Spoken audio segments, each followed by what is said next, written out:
सोचिए, एक नदी जो भारत से निकलती है और कई राज्यों से गुजरती है और फिर बांग्लादेश पहुंचकर लाखों लोगों की जिंदगी का हिस्सा बन जाती है। अब जरा सोचिए कि इसी नदी के पानी को लेकर भारत और बांग्लादेश के बीच करीब 30 साल पुराना एक समझौता है और उसकी मियाद इसी साल खत्म होने वाली है। सवाल सिर्फ इतना नहीं है कि संधि खत्म होगी या फिर दोबारा साइन होगी। असली सवाल यह है कि अगर गंगा के पानी का ये समझौता बदलता है तो इसका असर भारत पर क्या होगा, बांग्लादेश पर क्या होगा और आखिर फरक्का बैराज इतना महत्वपूर्ण क्यों है कि इसकी चर्चा दोनों देशों की कूटनीति में बार बार होती है। कहानी शुरू होती है पश्चिम बंगाल के फरक्का से। यहाँ गंगा पर बना फरक्का बैराज सिर्फ एक पुल या बांध जैसी संरचना नहीं है। भारत सरकार के मुताबिक इसका एक बड़ा उद्देश्य गंगा के पानी को भागीरथी हुगली सिस्टम की तरफ मोड़ना था, ताकि कोलकाता पोर्ट की स्थिति और इस जलमार्ग की नेविगेबिलिटी को बेहतर रखा जा सके। अब फरक्का बैराज प्रोजेक्ट को 1975 में कमीशन किया गया था और इसके साथ एक फीडर कैनाल भी है, जिसके जरिए पानी भागीरथी हुगली सिस्टम की तरफ डाइवर्ट किया जाता है। यानी फरक्का की कहानी सिर्फ भारत बांग्लादेश के बीच पानी बांटने की कहानी नहीं है, इसके पीछे भारत की नदी, बंदरगाह, नेविगेशन और अपने इलाके की पानी से जुड़े जरूरतें भी हैं। लेकिन यहीं से विवाद की शुरुआत भी समझ आती है। बांग्लादेश का कहना रहा है कि सूखे मौसम में जब फरक्का से पानी डाइवर्ट किया जाता है तो नीचे की तरफ यानी बांग्लादेश पहुंचने वाले पानी का फ्लो प्रभावित हो जाता है और वहां गंगा को पद्मा कहा जाता है। इसी पानी का संबंध सिर्फ खेतों से नहीं है, खेती, मछली पालन, पेयजल और नदी के पूरे इकोलॉजिकल सिस्टम तक इसका असर पहुंचता है। इसीलिए फरक्का धीरे धीरे सिर्फ एक इंजीनियरिंग प्रोजेक्ट नहीं रहा, बल्कि भारत और बांग्लादेश के बीच एक बेहद संवेदनशील डिप्लोमेटिक इशू बन चुका है। अब सवाल आता है कि 1996 में ऐसा हुआ क्या था। भारत और बांग्लादेश ने 12 दिसंबर 1996 को गंगा के पानी के बंटवारे पर एक ट्रीटी साइन की। इस ट्रीटी की वैलिडिटी 30 साल रखी गई थी, यानी दिसंबर 2026 में इसकी अवधि पूरी हो रही है। ध्यान रखिए, ये कोई नया दावा या अफवाह नहीं है। भारत सरकार खुद संसद में बता चुकी है कि 1996 की गंगा वाटर ट्रीटी दिसंबर 2026 में एक्सपायर हो रही है और फरवरी 2026 में विदेश मंत्रालय की ओर से संसद में दिए गए जवाब में साफ कहा गया है कि उस समय ट्रीटी के रिन्यूअल के लिए भारत और बांग्लादेश के बीच बायलैटरल डिस्कशंस शुरू नहीं हुई थी। अब असली खेल समझिए, इस ट्रीटी में पानी कैसे बांटा जाता है। यहाँ एक बहुत इंपॉर्टेंट बात है, क्योंकि अक्सर इसे सिर्फ भारत बांग्लादेश के 50-50 पानी मिलता है कहकर समझा दिया जाता है, जबकि ट्रीटी का फॉर्मूला इससे ज्यादा कॉम्प्लिकेटेड है। हर साल 1 जनवरी से 31 मई तक लीन सेशन यानी जब गंगा में पानी कॉम्परेटिवली कम होता है, फरक्का पर अवेलेबल फ्लो को देखा जाता है और 10-10 दिन के एवरेज के आधार पर एलोकेशन किया जाता है। अगर अवेलेबल फ्लो 70,000 क्यूसेक्स या उससे कम है तो दोनों देशों को 50-50% मिलता है। अगर फ्लो 70,000 से 75,000 क्यूसेक के बीच है तो बांग्लादेश को 75,000 क्यूसेक्स और बाकी भारत को मिलता है। और अगर फ्लो 75,000 क्यूसेक्स का या उससे ज्यादा है तो भारत को 40,000 क्यूसेक्स और बाकी बांग्लादेश को मिल जाता है। इसके अलावा 11 मार्च को 10 मई के बीच अल्टरनेट 3-10 डे पीरियड में दोनों देशों के लिए 35,000 क्यूसेक्स की गारंटी का भी प्रावधान है।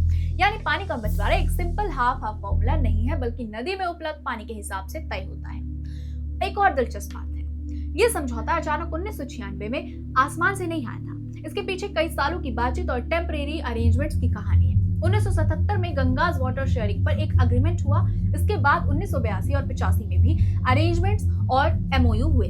फिर लंबे समय तक स्थायी समाधान नहीं बन पाया और आखिरकार 12 दिसंबर को 1996 को 30 साल की ट्रीटी पर सहमति बनी। यानी आज जो व्यवस्था हमारे सामने है वो दशकों की बातचीत और विवाद के बाद बनी। अब आते हैं 2026 के सबसे बड़े सवाल पर।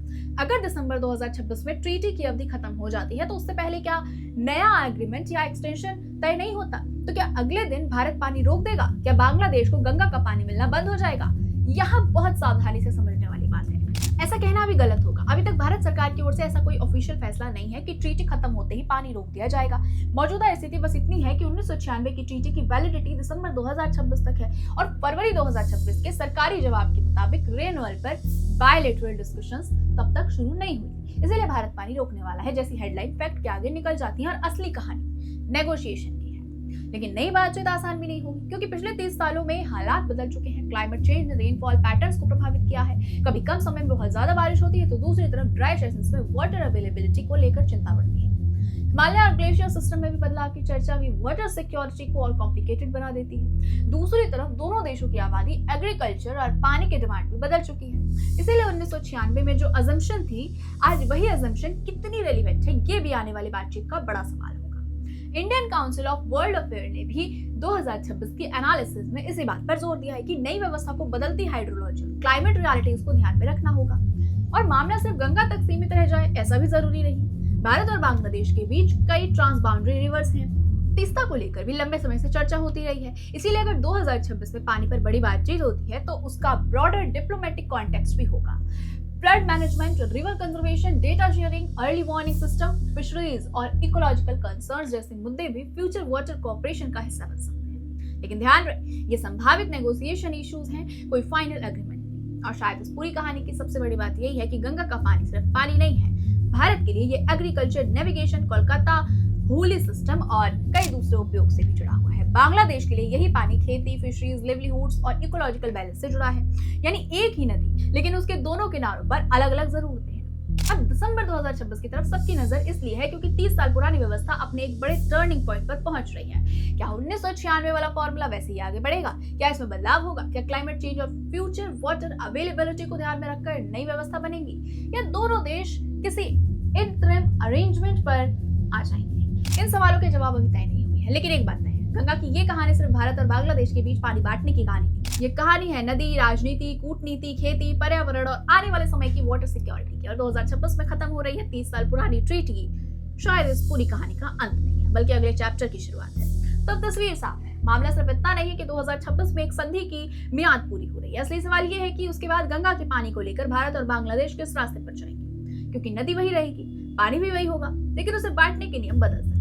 और यही वजह है कि आने वाले महीनों में होने वाली हर बातचीत बेहद अहम होने वाली है। एक तरफ भारत की अपनी जरूरतें हैं, दूसरी तरफ बांग्लादेश की निर्भरता, और इनके बीच में है गंगा जिससे किसी सीमा की परवाह नहीं है। अब देखना यह है कि 30 साल पुराना समझौता सिर्फ आगे बढ़ाया जाता है या गंगा के पानी की कहानी में एक नया अध्याय लिखा जाता है। फिलहाल इतना ही, लेकिन अगर आप चाहते हैं कि हम ऐसी ही खबरों के पीछे छिपी पूरी कहानी और उसका असली मतलब आपके सामने लाते रहे, तो जुड़े रहिए HBD कोड से, क्योंकि हेडलाइन खत्म होने के बाद ही असली कहानी शुरू होती है।